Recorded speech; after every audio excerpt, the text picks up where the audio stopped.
जय हिंद साथियों, आप सभी का हमारे ज्ञानस्थली कोचिंग क्लासेस में बहुत बहुत स्वागत है। ठीक, तो हमारी क्लास चल रही थी भारत के पठार, ठीक है, और अब सिर्फ दक्षिण भारत के पठार रह गए थे। आज लास्ट वीडियो पठारों का, अब अगला वीडियो भारत की नदियों वाला चैप्टर आएगा, ठीक है, और वो सिस्टम से चलता रहेगा। ठीक, तो शुरू करने से पहले आप लोगों से निवेदन है कि हमारा ज्ञानस्थली कोचिंग क्लासेस को सब्सक्राइब करें, शेयर करें और लाइक करें, ठीक है, और अच्छा लगता है तो कुछ कमेंट या रिव्यू करें, कुछ ऐसा। ठीक, तो हमारे क्या दक्षिण भारत के पर्वतीय क्षेत्र है ना, पठार या पर्वतीय क्षेत्र जो रह गए थे वो, ठीक है, ज्यादा नहीं है, 10 या 15 मिनट का वीडियो है, ठीक है। इसमें से हमेशा एक क्वेश्चन आता है, हमेशा अगर पठार में से, अगर दक्षिण भारत के पठार में से क्वेश्चन आ रहा है या पर्वतीय क्षेत्र में से क्वेश्चन आ रहा है तो एक क्वेश्चन 101% आने को चांस है। क्या, क्यों आने चांस है, मैं बता रहा हूं। सबसे पहले पूछता है क्या, दक्षिण भारत की सबसे ऊंची चोटी कौन सी है? तो ज्यादातर लोगों को मालूम है सबसे ऊंची चोटी डोडा बेटा, पर नहीं, दक्षिण भारत की सबसे ऊंची चोटी अनाईमुडी की चोटी है, ठीक है। यही मैं बताना चाह रहा हूं, इसी को आप एक बार अच्छे से नजर से फेर लें अच्छे से, तो एक बार क्लियर हो जाएगा। एक नंबर 101% कि कोई भी पेपर उठा लो, कोई भी पेपर नीचे से लेकर ऊपर तक के जो भी पेपर है, ठीक है, डी से ए तक के पेपर में कोई भी आए, एक क्वेश्चन अगर आएगा तो 101% क्वेश्चन आएगा।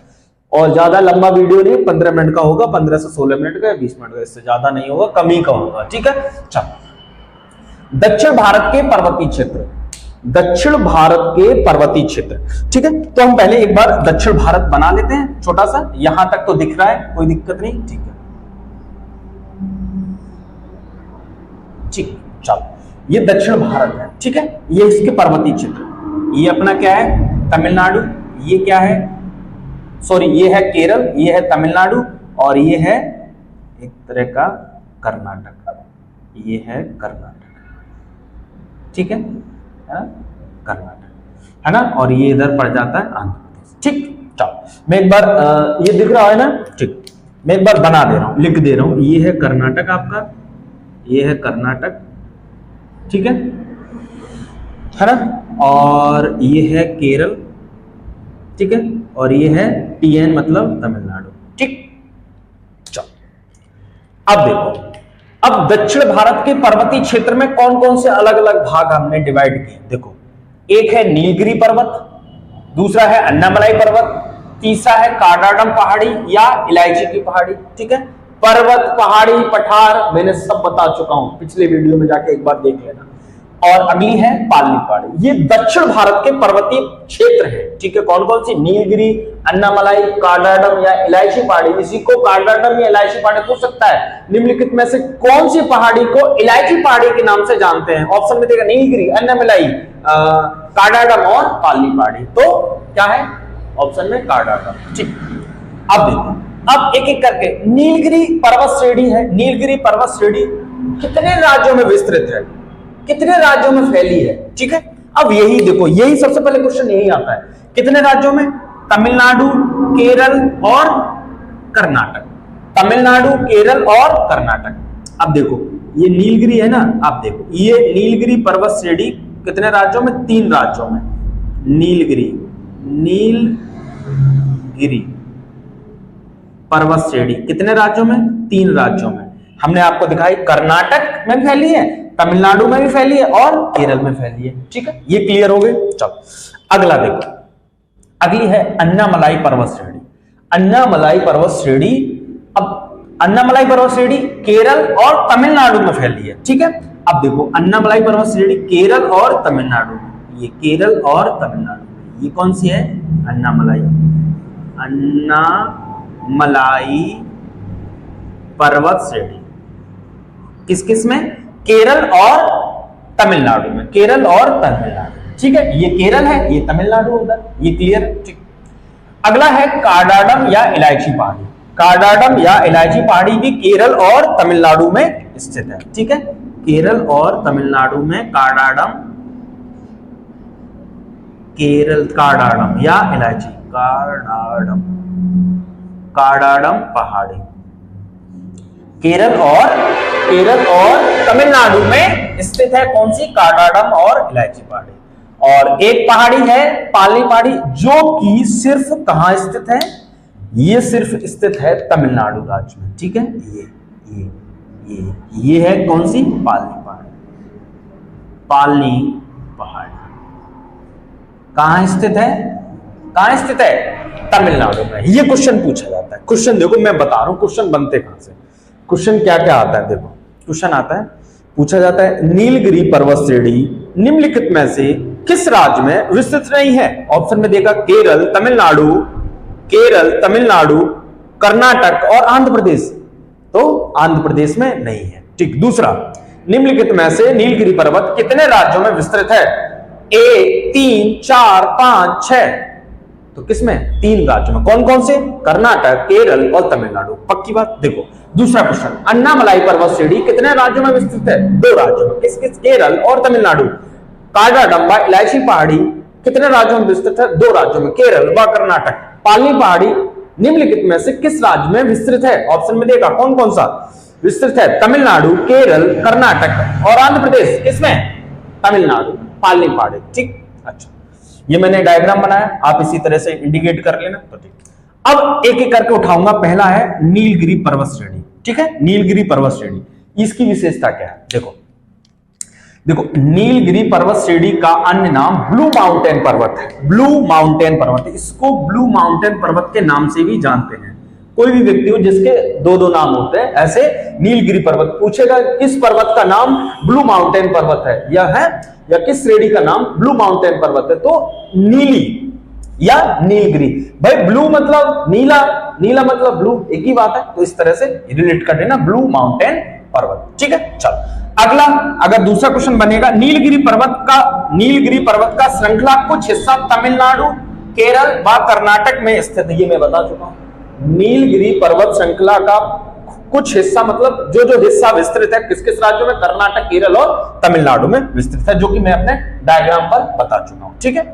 नीलगिरी पर्वत की सबसे ऊंची चोटी, नीलगिरी पर्वत की सबसे ऊंची चोटी, सिर्फ नीलगिरी पर्वत की, ना कि अभी दक्षिण भारत की। मैं सिर्फ नीलगिरी एक, देखो मैं सिर्फ एक चीज को इंडिकेट, नीलगिरी ये है। नीलगिरी पर्वत की सबसे ऊंची चोटी कौन सी है? कौन सी है? ये देखो डोडा बेटा, ये लिखा, सीधे इंडिकेट मैं यहां लगा दूं, डोडा बेटा। नीलगिरी पर्वत की सबसे ऊंची चोटी है डोडा बेटा। इसकी ऊंचाई है 2637 मीटर, 2637 मीटर, ठीक है।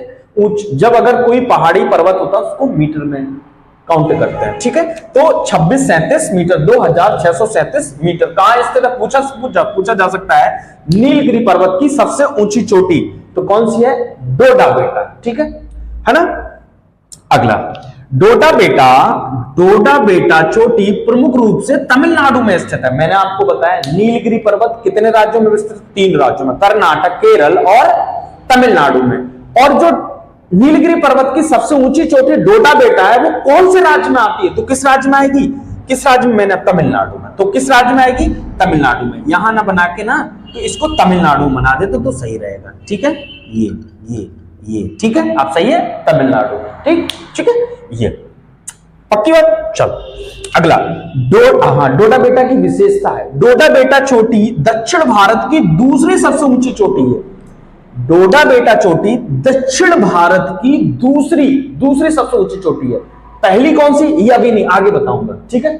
सस्पेंस में रखूंगा ना, आगे बताऊंगा कौन सी है। यही क्वेश्चन सबसे ज्यादा पूछा जाता है, मैं बताऊं क्वेश्चन फंसता कहां? यही, अगर दक्षिण भारत का पर्वतीय क्षेत्र आता है तो क्वेश्चन यही फंसता है। क्या पूछता है? सबसे पहले देता है कि दक्षिण भारत की सबसे ऊंची चोटी बताओ। वो पहले ऑप्शन में डोडा बेटा नंबर पे लगाता है, फिर उसके बाद में अनायमुडी लगाता है, फिर उसके बाद में काडाडम बताता है, फिर उसके बाद इनमें से कोई नहीं।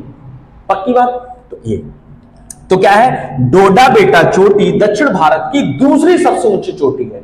अगर पूछे क्वेश्चन में निम्नलिखित में से दक्षिण भारत की दूसरी सबसे ऊंची चोटी है, तो ऑप्शन में पहले आएगा अनायमुडी, दूसरी आएगा डोडा बेटा, तीसरी आएगा काडाडम, चौथी आएगी पालनी पहाड़ी। कौन सा है? तो कौन सा है?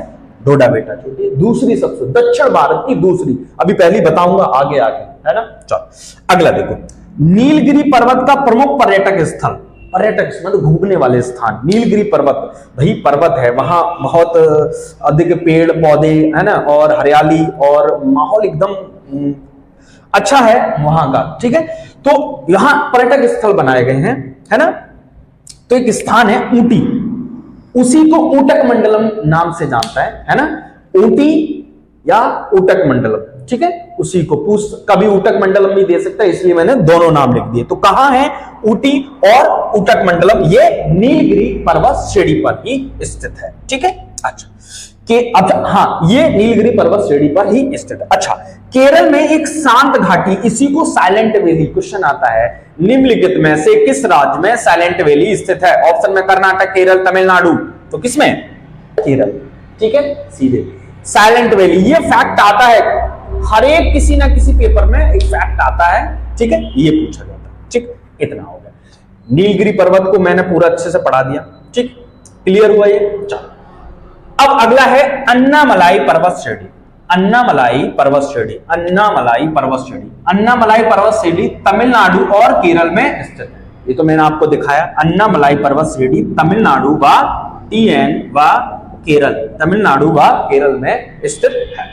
चलो अगला, अन्नामलाई पर्वत श्रेणी की सबसे ऊंची चोटी अनाईमुडी की चोटी है, यही तो मैं बताना चाह रहा हूं। इसकी ऊंचाई कितनी? 2695, और डोडा बेटा की कितनी? 2637 मीटर, और उसकी 2695। तो ये देखो, अन्नामलाई पर्वत की सबसे ऊंची चोटी अनाईमुडी की चोटी है, इसकी ऊंचाई 2695 मीटर है। इसकी विशेषता क्या है? दक्षिण भारत की सबसे ऊंची चोटी है, ठीक है। अब देखो ये क्या है, दक्षिण भारत की सबसे ऊंची चोटी निम्नलिखित में से कौन सी है? ऑप्शन में देगा, पहली डोडा बेटा, है ना, और एकदम जोश से मार देंगे डोडा बेटा, बस सही है, बट गलत। दक्षिण भारत की पहली या दक्षिण भारत की सबसे ऊंची चोटी अनाईमुडी है, अनाईमुडी है, ठीक है, जो कि अन्नामलाई पर्वत श्रेणी पर स्थित है। दूसरी नीलगिरी पर्वत श्रेणी पर है, वो है डोडा बेटा। तो ये दोनों क्वेश्चन याद रखना, मैं बता दे रहा हूं, ये क्वेश्चन बहुत आता है। दक्षिण भारत की सबसे ऊंची चोटी क्या है? अनाईमुडी, जो कि अन्नामलाई पर्वत श्रेणी पर है, ठीक है। उसकी ऊंचाई कितनी है? 2695 मीटर। और दक्षिण भारत की दूसरी सबसे ऊंची चोटी डोडा बेटा है, जो कि नीलगिरी पर्वत श्रेणी पर है, जिसकी ऊंचाई 2637 मीटर है, ठीक है। ये चीज याद रखना दोनों। ये पूरा चैप्टर पढ़ाने का मतलब यही है, इन्हीं दोनों, मतलब अगर क्वेश्चन आता है तो सिर्फ 3 क्वेश्चन बनते हैं। मैं आपको बता दूं, पहले पढ़ा दूं फिर मैं बताता हूं 3 क्वेश्चन कौन से बनते हैं, ठीक। अगला आ जाओ, इतनी क्लियर हो गई आपको, है ना। चलो अगला, काडाडम पहाड़ी। अगली ये हो गई ना, काडाडम पहाड़ी, ठीक है। काडाडम पहाड़ी देखो, अभी काडाडम पहाड़ी को मैंने अन्य नाम क्या बताया? इलायची की पहाड़ी, ठीक है। इसी को अन्य नाम क्या है? इलायची की पहाड़ी। ये केरल और तमिलनाडु में स्थित है, मैंने आपको बताया। काडाडम पहाड़ी केरल और तमिलनाडु में स्थित है, ये क्लियर मैंने आपको दिखाया। काडाडम पहाड़ी केरल व तमिलनाडु में स्थित है। काडाडम पहाड़ी का अन्य नाम इलायची पहाड़ी है। सिर्फ ये इसमें क्वेश्चन बस यही पूछता है, काडाडम पहाड़ी का अन्य नाम क्या है? इलायची पहाड़ी। मैं आपको बता दूं, सिर्फ क्वेश्चन, आपको ज्यादा पढ़ने की जरूरत नहीं, मैं सीधा बता दूं क्वेश्चन बनेगा कहां, ठीक है। क्वेश्चन इससे बाहर जाएगा ही नहीं, ठीक। देखो क्वेश्चन, पहला क्वेश्चन अगर बनेगा, अगर पहला क्वेश्चन बनेगा, मैं बता दे रहा हूं, पहला क्वेश्चन बनेगा क्या? दक्षिण भारत का या दक्षिण भारत की सबसे ऊंची चोटी, दक्षिण भारत की सबसे ऊंची चोटी अनाईमुडी 2695 मीटर, किसमें? अन्नामलाई पर्वत पर। दूसरा क्वेश्चन, दक्षिण भारत की दूसरी सबसे ऊंची चोटी डोडा बेटा नीलगिरी पर्वत पर 2637 मीटर, ठीक है। तीसरा क्वेश्चन अगर बनेगा, तो तीसरा क्वेश्चन मैं बता रहा हूं, दक्षिण भारत की काडाडम पहाड़ी का अन्य नाम क्या है? तो इलायची पहाड़ी, किस राज्य में स्थित है? केरल व तमिलनाडु। चौथा क्वेश्चन ये बनेगा इस पर सिर्फ, पालनी पहाड़ी, दक्षिण भारत की पालनी पहाड़ी किस राज्य में विस्तृत है, स्थित है? तो किस राज्य में? सिर्फ तमिलनाडु राज्य में स्थित है।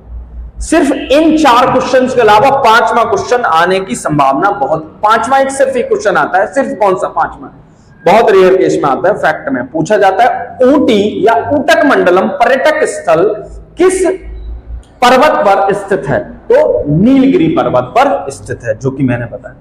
और एक और अगर बनेगा तो ये एक क्वेश्चन ये बनेगा कि साइलेंट वैली निम्नलिखित में से किस राज्य में स्थित है? केरल, तमिलनाडु, आंध्र प्रदेश और कर्नाटक। और किसमें? केरल। बस इससे ज्यादा कोई क्वेश्चन नहीं बनेगा, आप इतना पढ़ लेना। 101% कहता हूं इसी में से फंसेगा अगर आएगा तो, इससे बाहर नहीं जाएगा, इतना चैलेंज दे सकता हूं मैं इस चीज का। ठीक है, ये बहुत छोटा सा टॉपिक था, है ना, पर क्वेश्चन बनते बहुत है। छोटा है पर मोटा बहुत है। ठीक है, ये याद रखना, है ना। कम खाओ अच्छा खाओ, ठीक, कम पढ़ो अच्छा पढ़ो।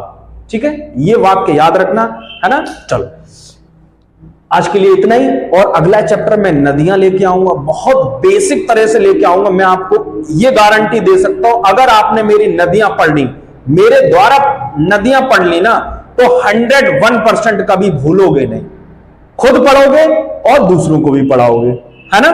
ठीक है, तो तब तक के लिए धन्यवाद। जय हिंद, जय भारत।